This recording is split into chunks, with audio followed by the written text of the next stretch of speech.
నమస్తే, నేను Vamshi. Welcome to I news. దక్షిణాసియాలో ఉద్రిక్తతలు మళ్లీ పెరుగుతున్నాయి. పాకిస్తాన్ రక్షణ మంత్రి ఖవాజా ఆసిఫ్ మరోసారి భారత్పై అక్కసు వెళ్లగక్కారు. భారతదేశం తమ దేశంపై ఏకంగా టూ ఫ్రంట్ వార్ చేస్తోందని సంచలన ఆరోపణలు చేశారు.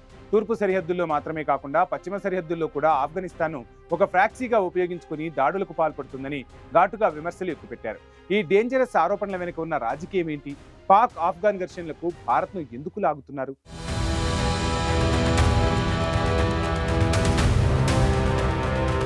పాకిస్తాన్ రక్షణ మంత్రి ఖవాజా ఆసిఫ్ చేసిన కమెంట్స్ ఇప్పుడు గ్లోబల్ గా సెన్సేషన్ అవుతున్నాయి.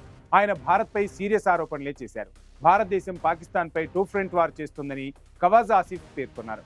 ఆయన ప్రకారం భారత్ ఆఫ్ఘనిస్తాన్ను ఒక ప్రాక్సీగా యూజ్ చేసుకుంటోంది. దీనివల్ల పాకిస్తాన్ తూర్పు ఇండియా బోర్డర్, పశ్చిమాన ఆఫ్ఘనిస్తాన్ బోర్డర్ సరిహద్దుల్లో రెండు వైపులా బిజీగా ఉంటుందని ఆరోపించారు. ఇటీవల డ్యూరాండ్ లైన్ వద్ద ఆఫ్ఘనిస్తాన్, పాకిస్తాన్ మధ్య జరిగిన పెద్ద ఘర్షణ వెనుక కూడా భారత్ పాత్ర ఉందని పాకిస్తాన్ అనుమానం వ్యక్తం చేసింది. అంతర్జాతీయ పత్రికలతో ఆసిఫ్ మాట్లాడారు. అష్రఫ్ ఘనీ పరిపాలన కాలం నుంచే భారత్ తమపై ప్రాక్సీ వార్ చేస్తుందని, దీనికి కావాలంటే రుజువులు కూడా ఇస్తామని అన్నారు. ముఖ్యంగా ఆఫ్ఘాన్ పాక్ మధ్య కాల్పుల విరమణ త్వరగా సెటిల్ కాకపోవడానికి కూడా భారత్ కారణమని ఆయన డైరెక్ట్ గా ఆరోపించారు.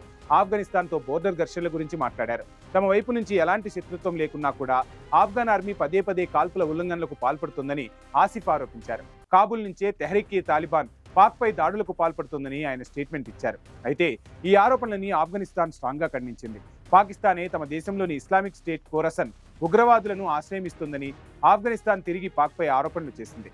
మొత్తంగా ఇది ఒక కంప్లీట్ టెన్షన్ సిచ్యువేషన్.